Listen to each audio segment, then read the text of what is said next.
สบายดีเป็นไงพี่น้องครับสบายดีก่อนเราขอบคุณพระเจ้าเนาะสำหรับโอกาสและเวลาที่พวกเราได้เข้ามารวมกันในอาทิตย์นี้เพื่อสรรเสริญถวายพระเกียรติแด่พระเจ้าสำหรับพี่น้องที่อยู่ห่างไกลของพวกเราก็เป็นยังไงพี่น้องสบายดีก่อนพี่น้องที่หักบอกว่าพี่น้องจะอยู่แห่งหนใดทั่วทุกมุมโลกนี้สำหรับพระเจ้าและบริเวณที่สำคัญบริเป็นระยะบริเป็นอุปสรรคให้กับพระเจ้าความหักของพระเจ้าไปถึงฉะนั้นพี่น้องจะเห็นสิ่งที่พวกเราเห็นนั่นคือความหักของพระเจ้าคือความปรารถนาของพระเจ้าที่อยากให้ทุกคนได้เห็นได้รู้จากพระองค์ฉะนั้นพวกข้าพระเจ้าจึงได้เฮ็ดออนไลน์ YouTube ออกไปเพื่อว่าพี่น้องจะได้เห็นจะได้ยินจะได้ฟังและได้พิจารณาถึงชีวิตเพราะว่าเฮามนุษย์เฮามีชีวิตเพียงครั้งเดียวและเฮามีโอกาสเพียงครั้งเดียวที่เฮาจะรู้จักกับพระเจ้าก็คือในเวลาที่เฮายังมีชีวิตอยู่เนาะฉะนั้นก็ขอให้พี่น้องได้เมื่อพี่น้องได้ฟังได้เห็นสิ่งเหล่านี้แล้วได้ฟังแล้วก็ขออย่างหนึ่งจากพี่น้องก็คือขอให้พี่น้องได้ช่วยแชร์หรือกดติดตามหรือเพื่อว่าเวลาเขาออกเทปใหม่ๆมาพี่น้องจะได้ฟังโลดเนาะฉะนั้นจึงขอบคุณกับพระเจ้ากับพี่น้องทุกคนเนาะเอาให้เฮาลุกขึ้นมาหาพระคำของพระเจ้าสำหรับวันนี้ก่อนที่เฮาจะฟังพระคำของพระเจ้าก็ให้เฮาได้ร่วมใจกันน้อยหนึ่งในการอธิษฐานขอการทรงนำจากพระเจ้าเพื่อว่าให้พระเจ้าได้ช่วยพวกเฮาให้เข้าใจเนาะสาธุการจงพระบิดาเจ้าขอบเดชคุณพระองค์เจ้าสำหรับชีวิตและลมหายใจที่พระองค์ได้ทรงประทานให้กับหมู่ข้าน้อยและขอบคุณยิ่งใหญ่สำหรับวันนี้ที่พระองค์ได้ทรงเปิดโอกาสให้หมู่ข้าน้อยได้เข้ามายืนอยู่ซ่องหน้าพระพักตร์ของพระองค์เจ้าถวายเกียรติและสรรเสริญพระองค์เจ้าในวันนี้โอ้พระบิดาเจ้าข้าในโอกาสต่อไปนี้หมู่ข้าน้อยจะได้ยินได้ฟังพระวจนะของพระองค์ผ่านจากขาไส้ของพระองค์ฉะนั้นข้าน้อยเองผู้ที่จะประกาศข้าน้อยจึงอ้อนวอนต่อพระองค์ขอพระองค์ทรงโปรดพระเมตตาหมู่ข้าน้อยทุกคนในที่นี้และในที่ทางบ้านก็ดี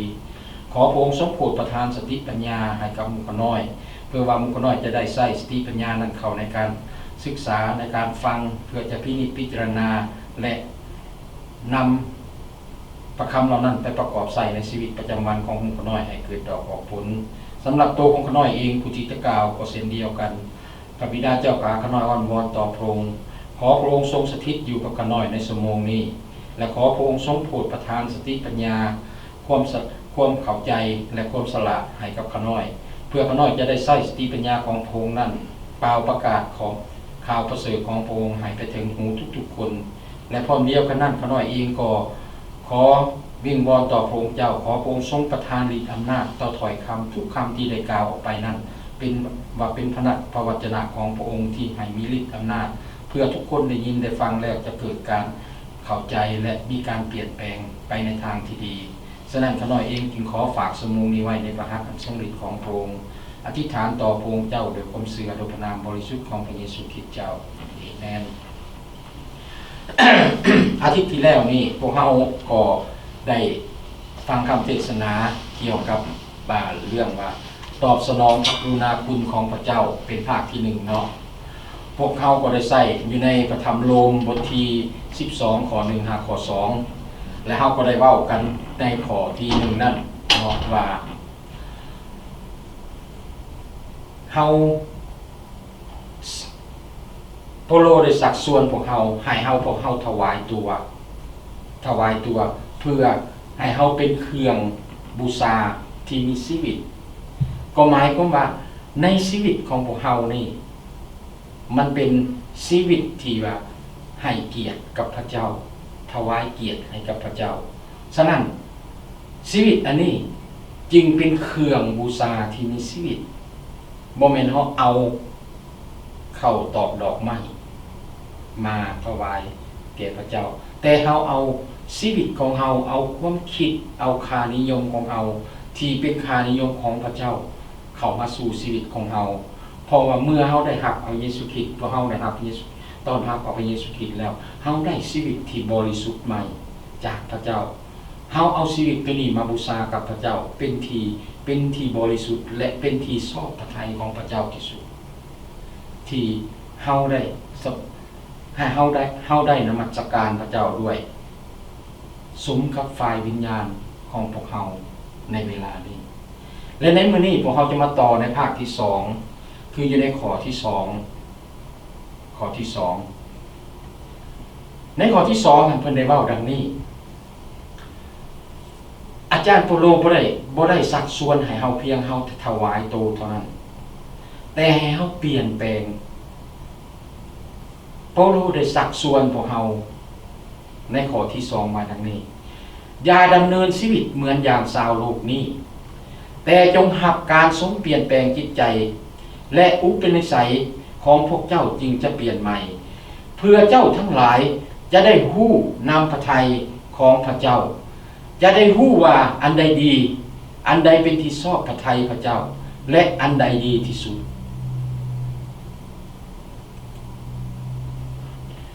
พี่น้องที่รักการตอบสนองพระคุณของพระเจ้าพระเมตตากรุณาของพระเจ้านั้นเรื่องนี้เป็นเรื่องที่สำคัญที่สุดสำหรับชีวิตคริสเตียนของพวกเราทุกคนเพราะการที่พวกเราได้หักความเมตตาและพระกรุณาคุณของพระเจ้านั้นก็เนื่องมาจากพระเยซูคริสต์พระบุตรของพระเจ้าผู้ที่ได้เข้ามาในโลกนี้ได้ยอมสละพระชนของพระองค์ตายถึงไม้กางเขนเพื่อจัดการกับความบาปของพวกเราเพื่อเป็นค่าไถ่ความบาปของพวกเรา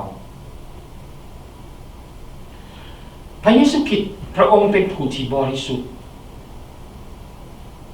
เป็นผู้ที่บริสุทธิ์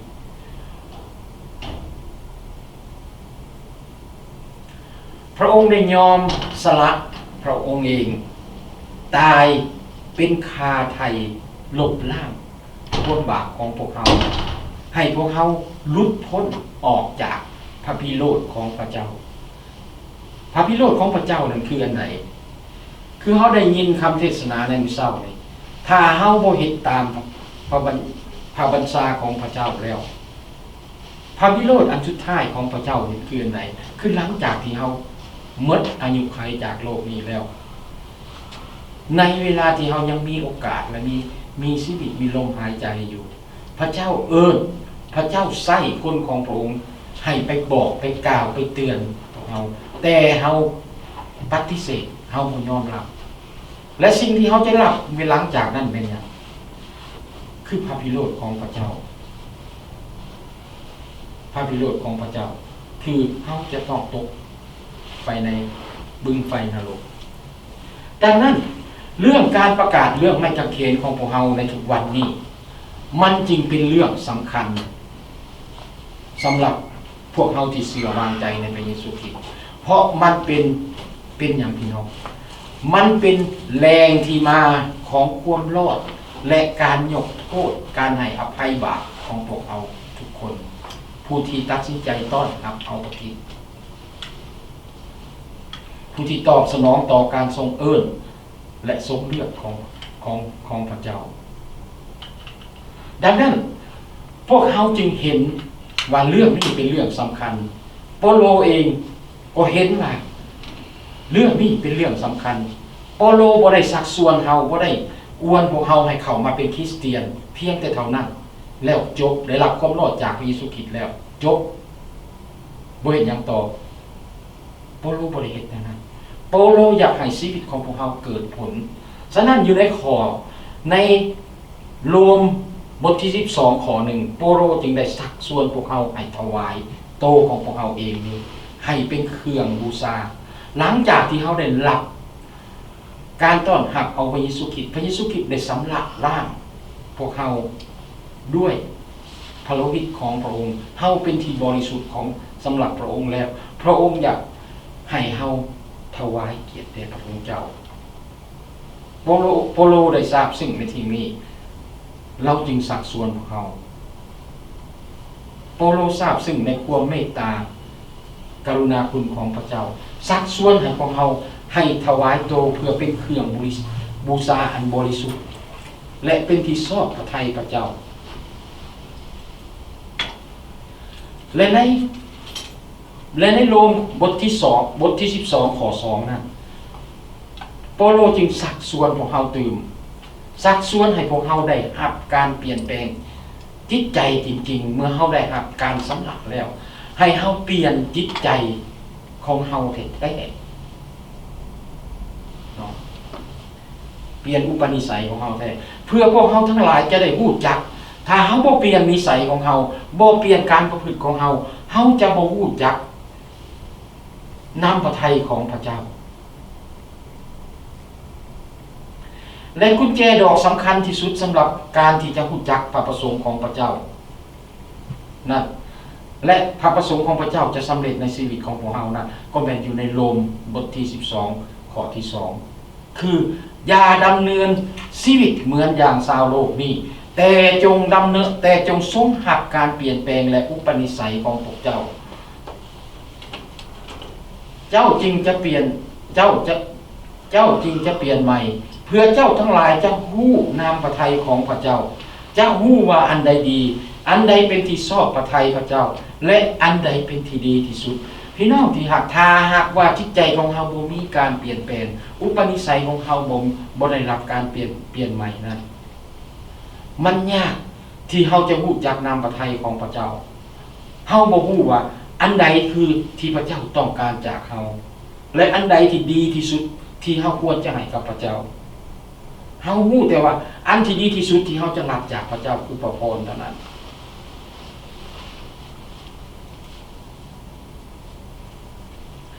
การเปลี่ยนแปลงจิตใจของพวกเฮาฮู้ว่าเฮาเป็นมนุษย์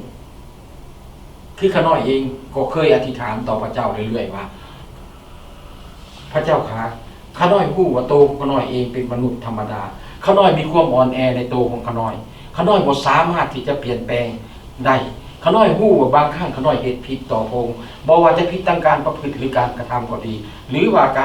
การปากเว้าก็ดีข้าน้อยขอให้พระเจ้าเปลี่ยนแปลงและขอให้พระเจ้าช่วยข้าน้อยก็แสดงว่า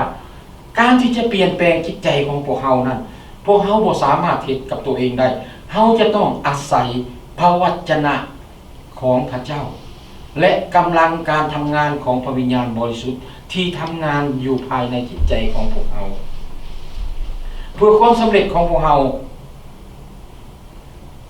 ก็คือการที่เฮาจะเฮ็ดตามพระคัมภีร์ของพระเจ้าฉะนั้นทิศยภิบาลหลายคนจึงแม้แต่ตัวของข้าน้อยเองก็สักชวนพี่น้องให้ได้อ่านพระวจนะของพระเจ้าถ้าเฮาบ่อ่านพระวจนะของพระเจ้าในมื้อหนึ่งให้พี่น้องสำรวจเบิ่งโลดสิ่งที่พี่น้องได้เฮ็ดน่ะถูกต้องกับนามพระทัยหลายปานใดถ้าผิดอันใดผิดแน่อันใดถูกแน่ถ้าพี่น้องอ่านพระคำของพระเจ้าพี่น้องจะรู้ว่าแม้แต่เฮ็ดพี่น้องจะเห็นเลยว่าอันนี้มันบ่ถูกต้องตามพระคัมภีร์บอกบ่ถูกต้องตามนามพระทัยของพระเจ้าเฮาจะพูดได้ทันทีโลดนะอันนั้นเพิ่นจึงบอกว่าเฮาเฮ็ดตามพระคัมภีร์ถ้าเฮาเฮ็ดตามพระคัมภีร์ก็คือเฮาเฮ็ดตามนามพระทัยของพระเจ้าให้สำเร็จนั่นเองเฮาเห็นพระเยซูคริสต์เมื่อพระองค์ได้ถูกส่งเข้ามาในโลกนี้พระเยซูคริสต์ได้สอนในการอธิษฐานของในขั้งธรรมิพระเยซูคริสต์บอกอย่างนี้อธิษฐานปากขึ้นได้ขอให้เฮาอย่างไรพระเยซูคริสต์ได้ขอในคำอธิษฐานได้สอนบอกเฮาว่าให้เฮาขอว่าให้เป็นไปตามนามพระทัยของพระเจ้าในสวรรค์เป็นอย่างใดก็ให้เป็นอย่างนั้นในแผ่นดินโลกคือพระเยซูคริสต์กำลังเป็นแบบอย่างไงกับพวกเฮาว่าพระเยซูคริสต์เชื่อฟังพระเจ้าพระบิดาแบบไหนในขณะที่พระองค์ยังอยู่ในแผ่นดินสวรรค์ของพระเจ้านั้นก่อนที่จะเข้ามาในโลกนี้เมื่อพระเยซูคริสต์ได้เข้ามาในโลกนี้พระเยซูคริสต์อยากให้พระประสงค์ของพระองค์สำเร็จเป็นอย่างพระเยซูคริสต์จึงฮู้ดังนั้นเมื่อพระเยซูคริสต์มาเป็นมนุษย์พระองค์ทรงฮู้ถึงความอ่อนแอของมนุษย์ถึงฮู้ถึงจิตใจของเราทุกคน ว่าเฮามีความอ่อนแอเฮาบ่สามารถที่เฮ็ดได้ฉะนั้นสิ่งที่เฮาสามารถที่จะเฮ็ดได้ก็คือพระวจนะของพระเจ้าและน้ำพระทัยของพระองค์และต้องอาศัยพระวิญญาณของพระเจ้าที่สถิตอยู่ในเฮานั้นซอยพวกเฮาพระเยซูคริสต์จึงบอกว่าในสวรรค์เป็นอย่างไรพระเยซูคริสต์เคยเห็นอย่างไรอยู่ในนั้นเมื่อพระเยซูคริสต์มาเป็นบุตรมนุษย์พระเยซูคริสต์ก็ต้องการอยากให้เป็นอย่างนั้นคืออยากเสื่อฟังพระบิดาพระเจ้าพระบิดาจนถึงที่สุดและให้พระประสงค์ของพระองค์ของพระเจ้านั้นสำเร็จในตัวพระเยซูคริสต์ในแผ่นดินโลกนี้และสำหรับพวกเฮาดิถ้าพวกเฮาเอา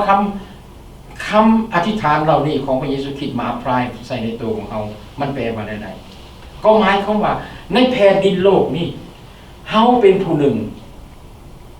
ที่อยู่ในแผ่นดินโลกนี้ที่ได้ต้อนรับเอาพระเยซูคริสต์ที่พวกเฮาอยากให้น้ำพระทัยของพระเยซูคริสต์ของพระเยซูคริสต์ของพระเจ้านั้นของพระบิดานั้นสำเร็จในชีวิตของพวกเฮาเฮาแม่นผู้หนึ่งจะต้องเป็นแบบนั้น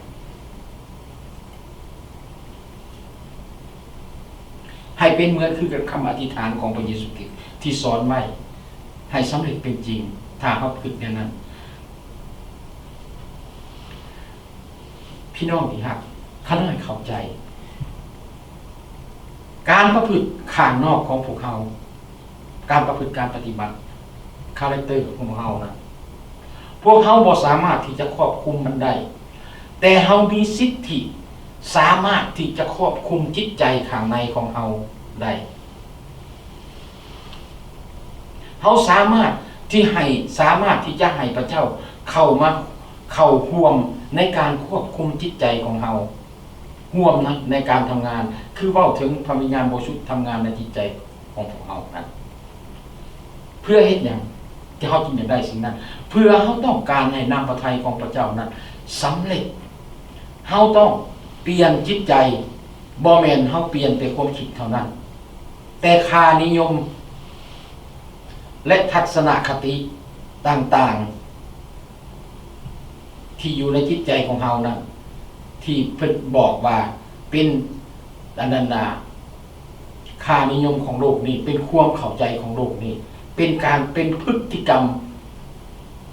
อันต้นของมนุษย์อยู่ในโลกนี้ที่เพิ่นบ่งไว้อยู่ในหนังสือคาราเตียโปโลได้เขียนไว้ในหนังสือคาราเตียบทที่5เนาะว่าวันใดเป็นอันนี้อุปนิสัยของมนุษย์ที่มันติดอยู่ในตัวของมนุษย์เลยเพิ่นว่าการงานของมนุษย์ธรรมดาก็ปรากฏแจ้งแล้วคือหยังคือการหลิ่นสู้การบ่สะอาดการโลภะตัณหาการไหวพระเทียมการเสื่อเวทมนต์คาถาการเป็นศัตรูกันการวิวาทเถียงกันและการหึงสากันการเครียดแค้นกันการไฟสูงต่อกันการแตกแยกกันและการถือพรรคถือพวกการอิจฉากันการเสพสุรายาเมาการกินเลี้ยงอย่างสัวซ่าและการอื่นๆในทำนองนี้ยังมีนี่คือโปโลได้ลิสต์มาไว้ให้เราเห็นถึงว่าอันนั้นมันเป็นอุปนิสัยอยู่ในหันในชีวิตของเราเมื่อก่อนนี่ก่อนที่เราบ่ได้มารู้จักกับพระเยซูคริสต์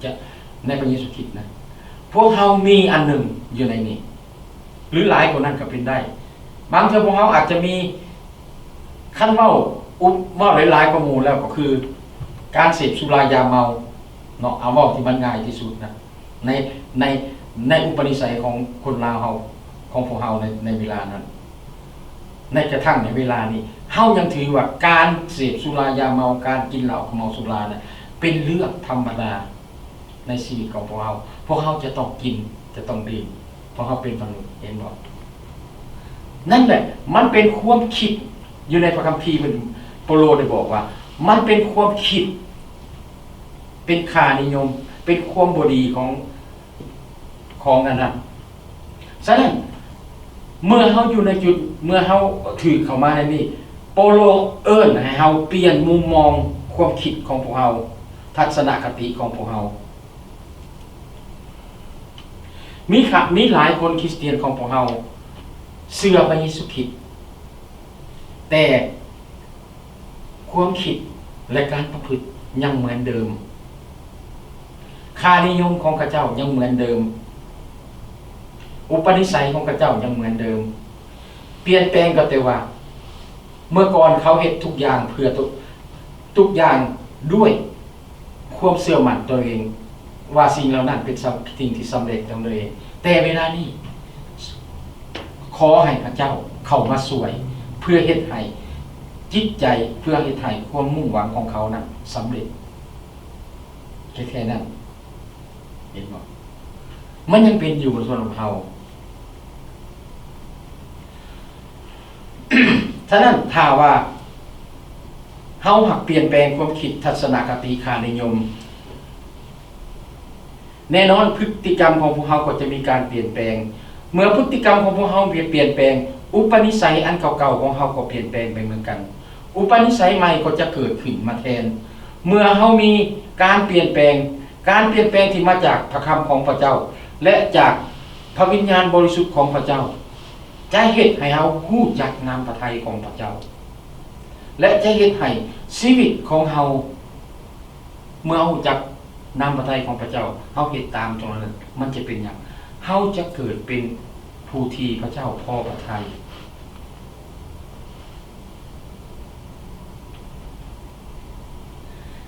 เมื่อเป็นสิ่งที่พระเจ้าพอพระทัยแล้วมันจะมีหยังเกิดขึ้นความปรารถนาของพระเจ้านั้นมันจะเกิดขึ้นในชีวิตของพวกเรา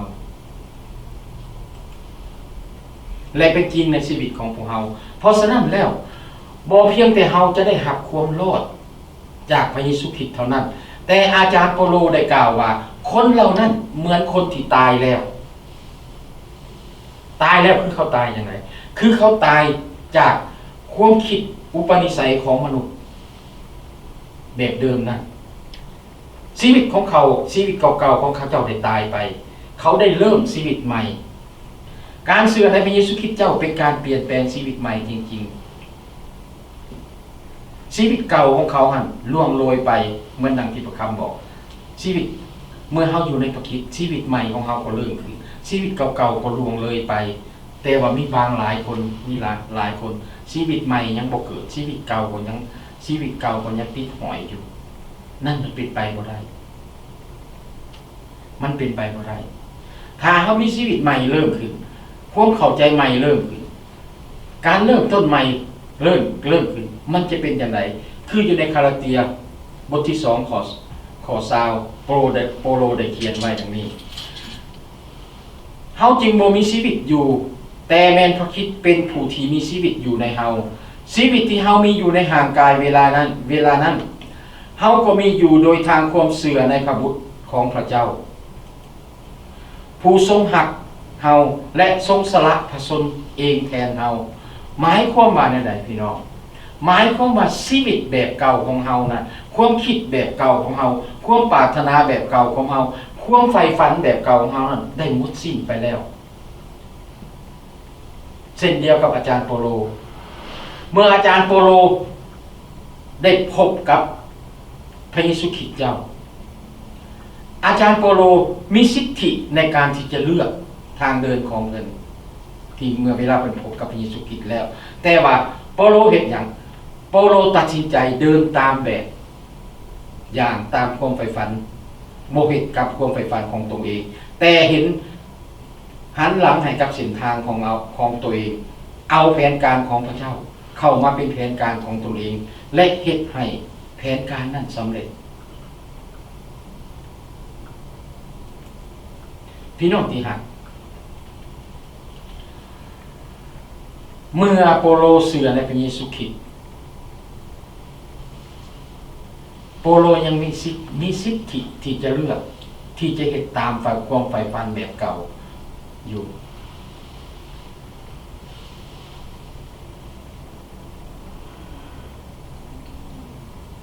หรือว่าทานมีสิทธิ์เลือกที่จะอยู่เพื่อนำพระทัยของพระเจ้าสำหรับ2อย่างนี้พระเจ้าบ่ได้บังคับสำหรับพวกเฮาก็คือกันเมื่อเฮาตัดสินใจเชื่อในพระเยซูคริสต์แล้วได้รับความรอดแล้ว การที่จะเฮ็ดให้พระประสงค์ของพระเจ้าสำเร็จการจะเปลี่ยนแปลงจิตใจของเรานั้นก่อนการที่เขาจะเข้าสู่กระบวนการเติบใหญ่ทางฝ่ายจิตวิญญาณของเรานั้นพระเจ้าบ่ได้บังคับพวกเรามันเป็นทางเลือกของพวกเรามันเป็นทางเลือกของแต่ละบุคคลที่จะตัดสินใจภายในของแต่ละคนที่จะต้อนรับเอาพระเยซูคริสต์ให้เป็นพระผู้โปรดให้โทษแล้วดำเนินชีวิตไปในแบบใดแต่ว่าสำหรับโปโลแล้วโปโลได้เขียนไว้ดังนี้ใน1 โครินธ์บทที่15ข้อที่10ได้ว่าแต่ว่าที่เฮาเป็นอยู่อย่างนี้ก็เนื่องด้วยพระคุณของพระเจ้าและพระคุณของพระองค์ที่ได้ทรงประทานแก่เฮานั้นก็บ่ให้ประโยชน์แต่แทนที่จะเป็นดังนั้นเฮาได้เหตุการณ์นักหน่วงลื่นกลัวเขาทั้งหมดอีกบ่ใช่เฮาเองที่เฮ็ดแต่แม่นพระคุณของพระเจ้าซึ่งสถิตอยู่ในเฮาที่นำเฮาเฮ็ด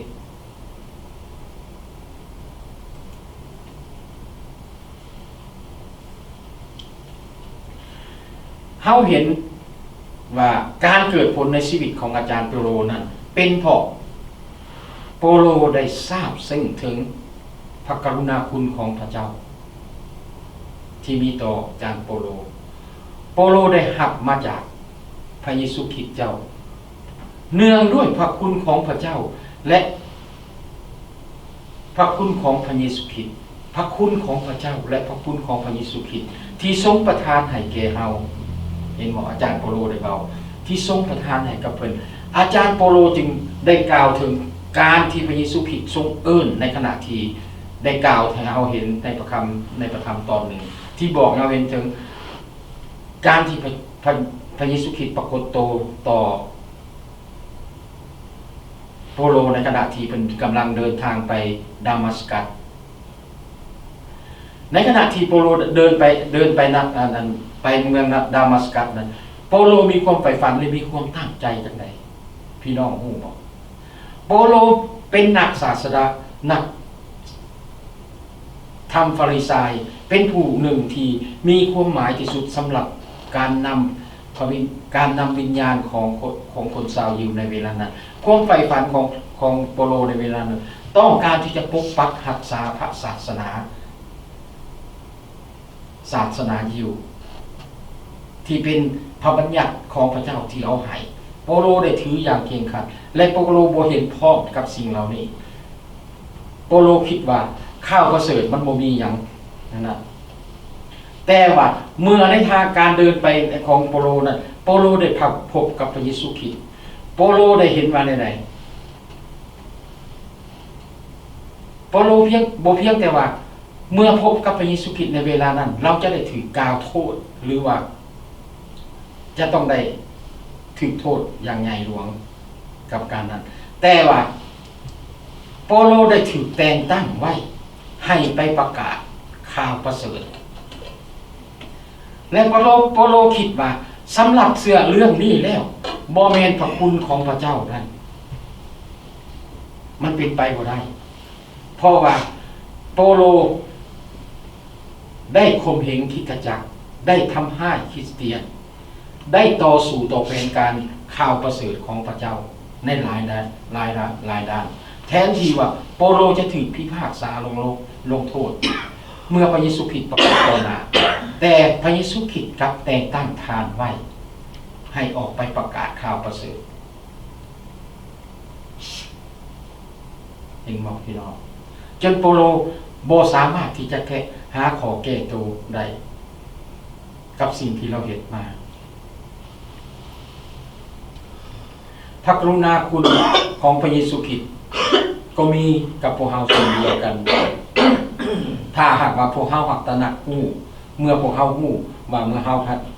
มาหาพระเยซูคริสต์แล้วต้อนรับพระเยซูคริสต์แล้วเพราะว่าพระคุณของพระเจ้าการเลือกการทรงนำของพระเจ้านั้นเฮาจึงได้มาเชื่อทั้งที่เมื่อก่อนเฮายังบ่รู้จักกับพระอง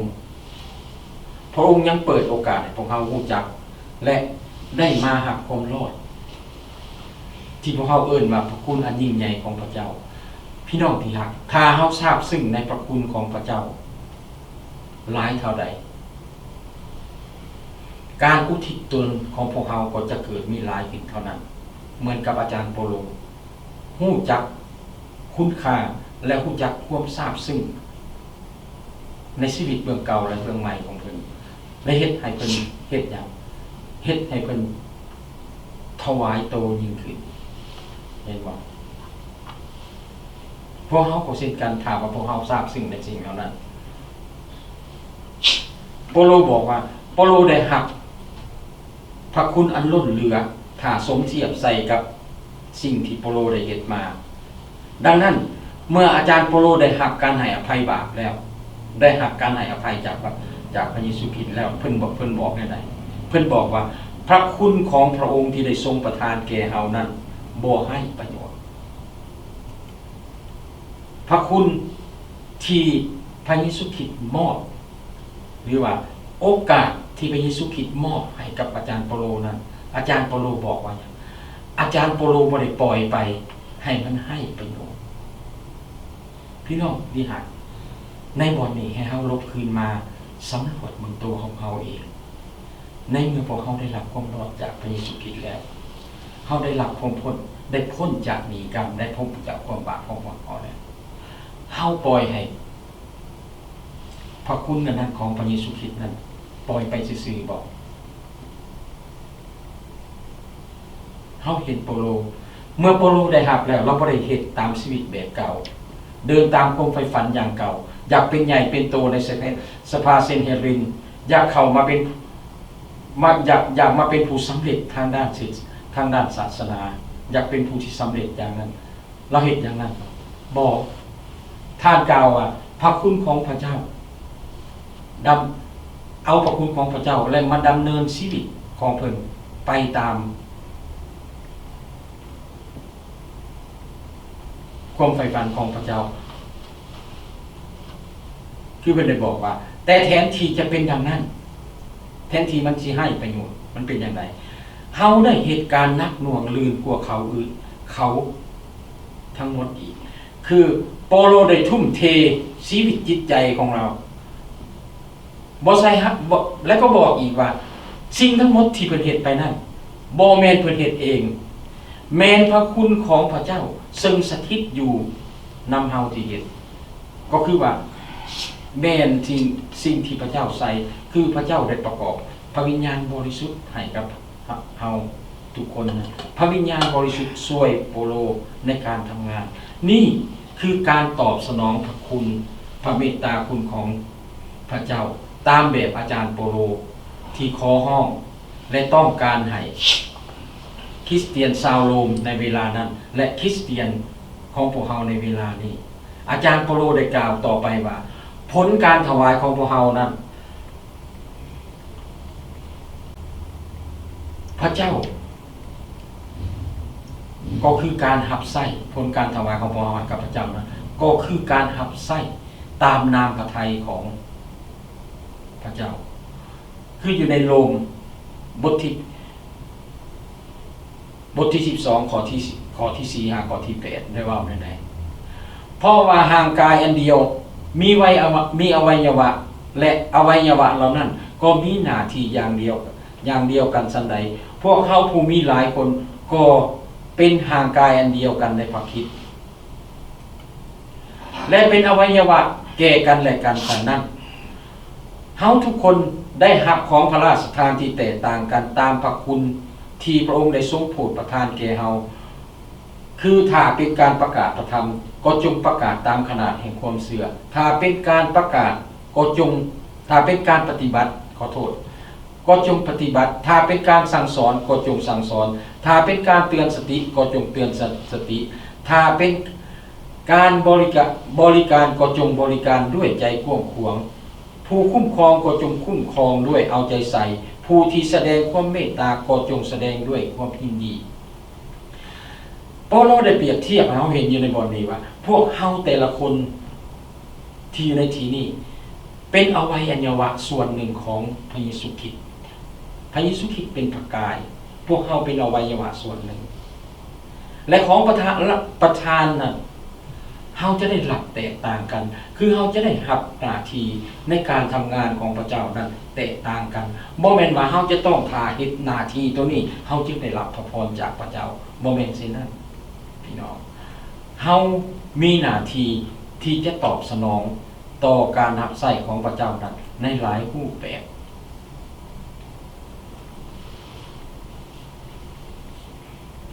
เฮาอาจจะเห็นถ้าเฮาสิคิดแบบเดียวว่าแบบเดียวคือเป็นอาจารย์เปาโลเฮาจึงจะรับได้เฮาจึงสิว่าเฮาได้รับพระพรพระเมตตากรุณาของพระเจ้านั้นที่ให้เฮาตอบสนองนั้นบ่เหมือนกันเฮาบ่เหมือนกับพระเยซูกับอาจารย์เปาโลอาจารย์เปาโลเป็นหยังอาจารย์เปาโลเมื่อได้รับแต่งตั้งแล้วท่านเป็นมิชชันนารีท่านไปประกาศในต่างประเทศในทุกที่ทุกบอนและบุกเบิกสร้างคริสตจักรและเป็นความสะดวกสบายบ่ท่านยังได้ทนทุกข์ต่อเหตุการณ์ต่างๆนานาได้ถือคุกได้ถือเอาหีดควงแกงใส่ได้ถือเขียนถือตีและถือภัยพิบัตินำเพื่อแต่หลายต่างๆนานาอาจารย์เปาโลท้อถอยบอกอาจารย์เปาโลยังบ่ท้อถอยแต่ตัดสินใจว่าชีวิตของอาจารย์เปาโลจะต้องเฮ็ดเป็นอย่างนี้สำหรับเฮาบ่ได้เป็นเหมือนอย่างที่เปาโลเป็นฉะนั้นการที่จะถวายเกียรติให้กับพระเจ้านั้นคืนให้กับพระเจ้าเฮาต้องได้ถามตัวเองว่า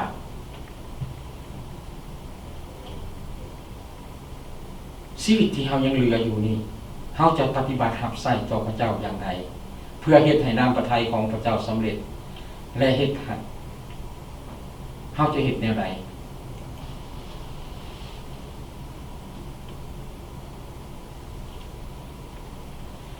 เปาโลได้บอกพวกเฮาว่าอย่าให้เฮาคิดเห็นตัวเองหลายกว่าคนอื่นเนาะ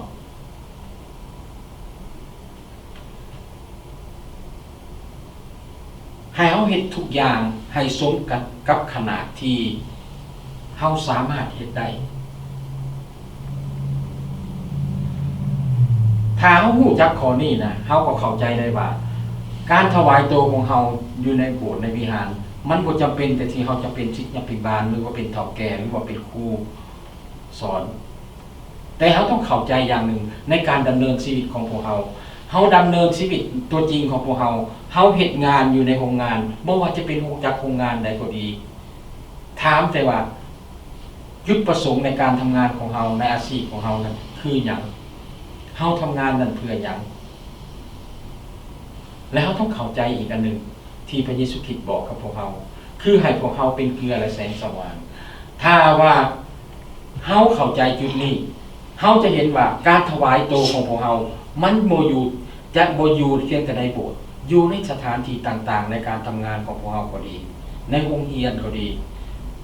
เฮาสามารถเป็นเกลือและแสงสว่างได้เฮาสามารถให้คนอื่นได้เห็นพฤติกรรมตัวจริงที่เป็น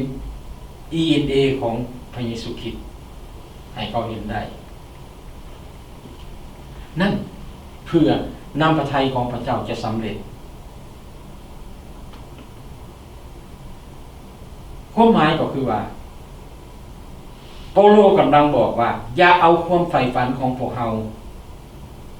เป็นข้อกำหนดทางเดินของพวกเราแต่ให้เราเอาจุดประสงค์ของพระเจ้า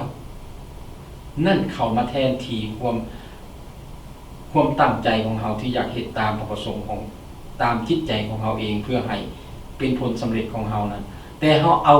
อาแผนการของพระเจ้าเข้ามาแทนที่ขับเคลื่อนชีวิตของพวกเราให้สำเร็จ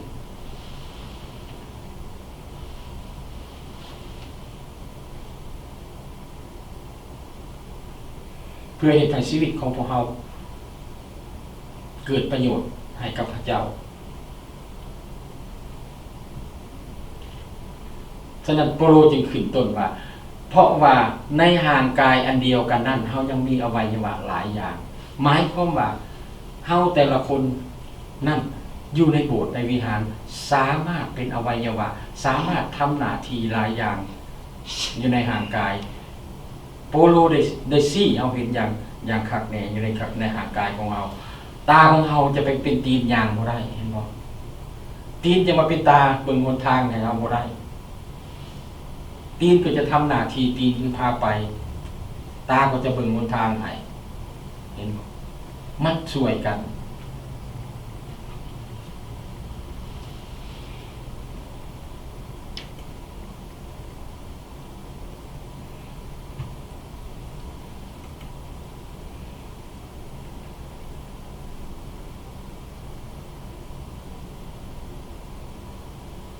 บ่แม่นเฮาสิเข้าใจว่าเฮาต้องเปรียบเทียบเอาตัวของเฮามาเปรียบเทียบกับคนอื่นว่าโอ้ย้อนเฮาบ่แม่นศิษยาภิบาลเฮาจึงบ่สามารถเฮ็ดอันนั้นอันนี้ได้พี่น้องที่รักพระเจ้าให้ของประทานกับพวกเฮาแต่ละคนพวกเฮาบ่สามารถที่จะบอกได้ว่าพวกเฮาบ่มีของประทานนั้นพระเจ้าให้กับพวกเฮาถ้าเฮาเว้าอย่างนั้นก็คือกับว่าเฮากำลังเบียดเบนถึงเบียดเบนออกไปว่าเฮาบ่อยากขับไส้เฮาบ่อยากเฮ็ดสิ่งใดเฮาบ่อยากเฮ็ดสิ่งใดเฮาเห็นสิ่งที่โปโลได้บอกอยู่ในข้อที่9 ข้อที่21ได้บอกแค่ใด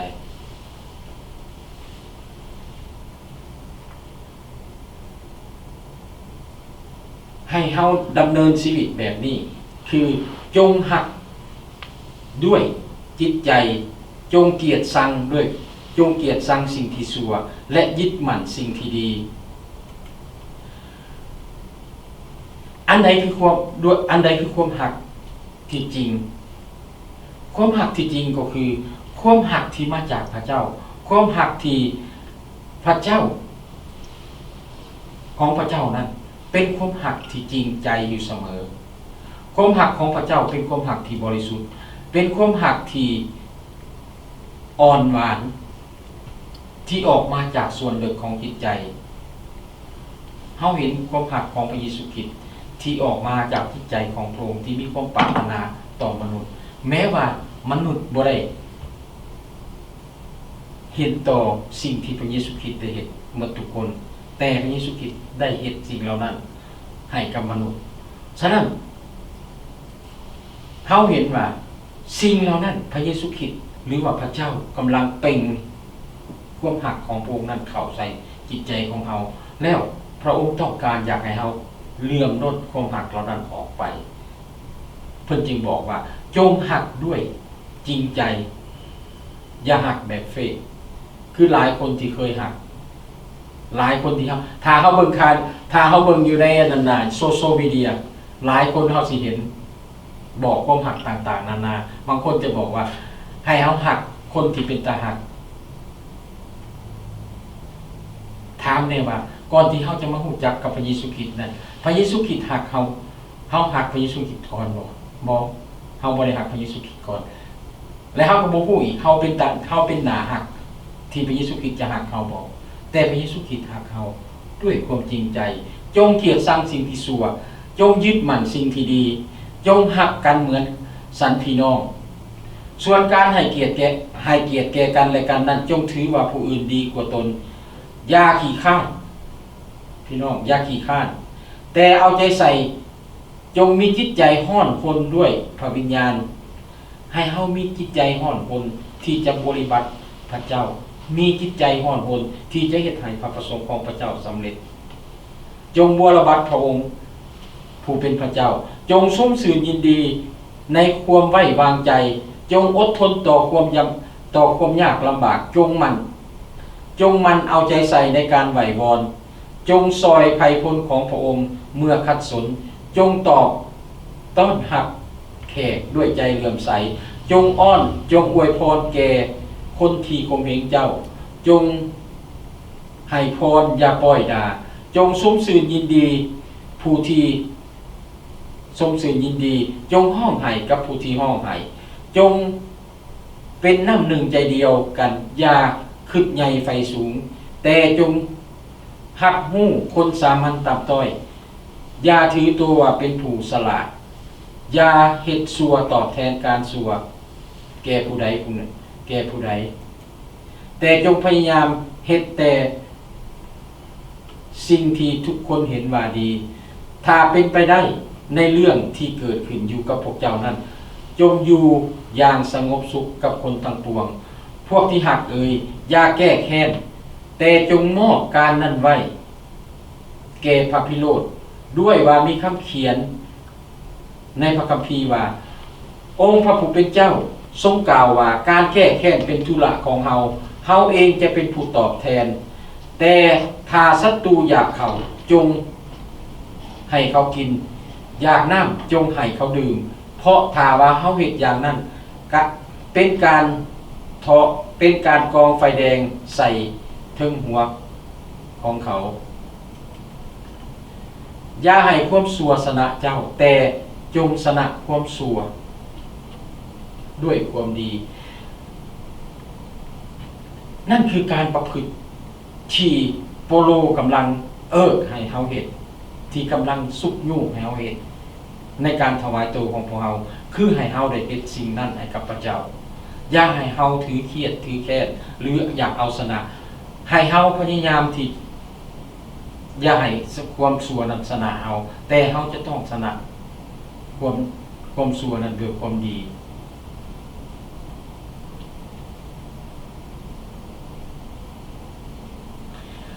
ข้อความทั้งหมดนี้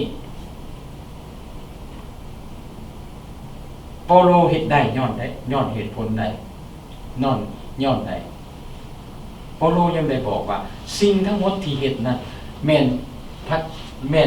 พระคุณของพระเจ้าที่เฮ็ดบ่แม่นเราเฮ็ดในเวลานี้คือกันพวกเขาสามารถเฮ็ดได้พระเยซูคริสต์อยู่เคียงข้างพวกเขาพระเยซูคริสต์จะช่วยพวกเขาเห็นบ่พระเยซูคริสต์เอิ้นพวกเขาในมัทธิวบทที่11ข้อที่28 30ว่าบรรดาผู้ที่เหตุการณ์หนักหน่วงและแบกภาระหนักจงมาเฮาและเฮาจะให้พวกทานได้ครับความเศร้าเมื่อย จงเอาเอกของเฮาแบกไว้และเรียนรู้จากเฮาเพราะว่าเฮาเป็นผู้ที่ใจอ่อนสุภาพและทอมจิตใจลงใจของทานจะพบความเศร้าเมื่อยเมื่อเฮาทอมใจลงแล้วเฮาจะหักผมด้วยว่าเอกของเฮาก็พอเหมาะภาระของเฮาก็เบานี่คือชีวิตที่ครบถ้วนในการถวายตัวให้กับพระเจ้าพี่น้องที่รักให้พวกเฮาเรียนเอาแบบอย่างของพระเยซูคริสต์เรียนเอาแบบอย่างของโปโลได้เรียนเอาแบบอย่างการถวายตัวนั้นจากพระเยซูคริสต์และให้พวกเฮาเรียนตามฉะนั้นเมื่อเฮาอ่านและพิจารณาเบิ่งพระคำเฮาจะเห็นมาตรฐานตัวนี้มันเป็นมาตรฐานที่สูงพระเยซูคริสต์บอกเฮาว่าให้กับพวกเฮาว่าจังได๋ถ้าพวกเฮาแบกสิ่งเหล่านั้นมันหนักเกินไปนะเฮาเข้าไปหาพระองค์เจ้าเข้าไปหาพระองค์พระเยซูคริสต์บอกกับเฮากำลังบอกกับพวกเราบ่แม่นว่าพวกเฮาเฮ็ดบ่ได้พวกเฮาสามารถเฮ็ดได้เพราะหยังเพราะเอกที่เฮากำลังแบกอยู่ภาระที่เฮาแบกอยู่นั้นพระเยซูคริสต์ร่วมแบกกับเฮาร่วมแอกอันนั้นกับเฮาพระเยซูคริสต์เป็นผู้ที่เคียงคู่เดินไปกับเฮาถ้าเฮาเข้าใจ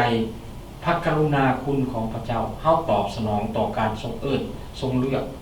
และการแต่งตั้งของพระเจ้าของพระเยซูคริสต์ที่แต่งตั้งเฮาให้ออกไปเฮ็ดนั้นเฮาแบกหาเอาเองเอาตัวนี้พระเยซูคริสต์บอกว่ามันได้นอกจากสวรรค์เฮาที่จะปฏิเสธพระเยซูคริสต์บอกนั่นไงเอกของเฮาก็พอเหมาะภาระของเฮาก็พอเบาพี่น้องจะบ่เป็นการยากที่เฮาจะใช้สติปัญญาของพระเจ้านำสติปัญญาของพระเจ้าออกไปใส่ที่จะเรียกเอิ้นคนอื่นที่จะชักชวนคนอื่นให้เข้ามาเยี่ยมยามเฮาในโบสถ์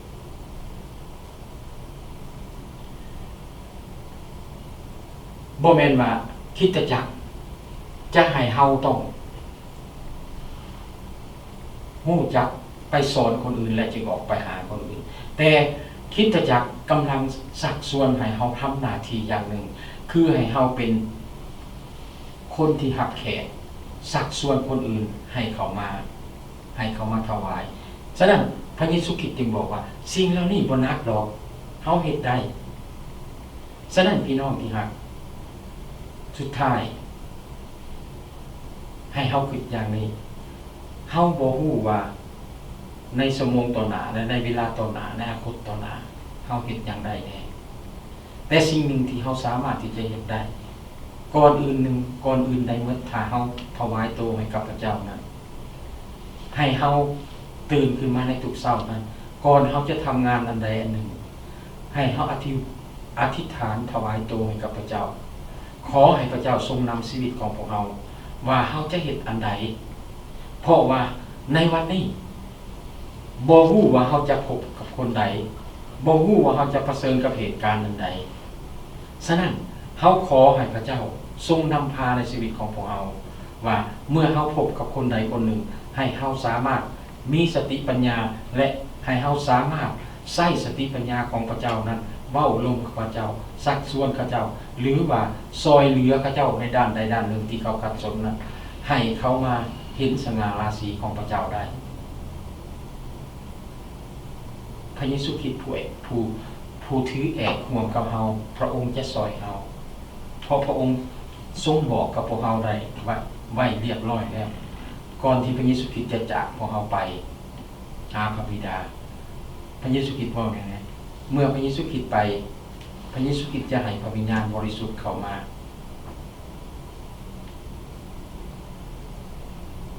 สวยเฮาและพระคำที่เฮาได้ยินมื้อเช้านี้เฮาฮู้ได้กับชีวิตของพวกเฮาตัวของพวกเฮาเองเฮาตัวของพวกเฮาเป็นพระวิหารของพระวิญญาณบริสุทธิ์ถ้าเฮาต้อนรับพระวิญญาณบริสุทธิ์ของพระเจ้าเข้ามาในวิหารตัวนี้ร่วมกับเฮาทำงานมันจะเกิดอะไรขึ้นแน่นอนว่าการถวายตัวของพวกเฮาพระประสงค์ของพระเจ้านั้นจะสำเร็จในชีวิตของเฮาเป็นแน่บ่เพียงแต่ว่าอยากให้พี่บ่เพียงแต่ว่าเฮาจะต้องมาเป็นศิษยาภิบาลดอกพี่น้องเฮาเป็นสมาชิกเฮาเฮ็ดได้เฮาสักส่วนคนอื่นให้เข้ามาหาพระเยซูคริสต์อยู่ในโบสถ์ได้เอเมนขอพระเจ้าอวยพรขอพี่น้องได้เอาไปลองเบิ่งเอาร่วมใจกันอธิษฐานสาธุการเติมพระบิดาเจ้าขอบคุณสำหรับพระคำในวันนี้ที่พระองค์ได้ทรงยังให้หมู่น้อยได้เห็นถึงคุณค่าการที่ถวายตัวกับพระเจ้ากับพระองค์เจ้าเพราะว่าทุกๆคนที่ถวายตัวกับพระเจ้านั้นเขาจะพ้นอยู่ละเขาจะต้องเฮ็ดบางสิ่งบางอย่างเพื่อให้พระประสงค์ของพระเจ้าสำเร็จในชีวิตของพระองค์ฉะนั้นข้าน้อยหมู่ข้าน้อยอยากเป็นคนหนึ่งในที่นั้นได้เฮ็ดให้พระประสงค์ของพระองค์สำเร็จฉะนั้นขอพระองค์ทรงโปรดประทานพระพรและซอยเหลือหมู่ข้าน้อยโอ้พระบิดาเจ้าข้าวันนี้หมู่ข้าน้อยได้สิ้นสุดจากการนมัสการและจะแยกย้ายกันกลับบ้านก็ขอให้พระองค์ทรงสถิตอยู่ในหมู่ข้าน้อยบ่ว่าหมู่ข้าน้อยจะทำมาหากินอันใดก็ขอให้ทุกสิ่งอย่างที่หมู่ข้าน้อยได้ทำนั้นเกิดผลดีและก็ขอให้หมู่ข้าน้อยได้มีโอกาสได้เวลาได้เข้ามาสรรเสริญและถวายพระเกียรติแด่พระองค์อีกเช่นเคยในอาทิตย์ต่อไปฉะนั้นหมู่ข้าน้อยจึงอ้อนวอนอธิษฐานต่อพระองค์เจ้าด้วยความเชื่อในพระนามบริสุทธิ์ของพระเยซูคริสต์เจ้าอาเมนขอบคุณ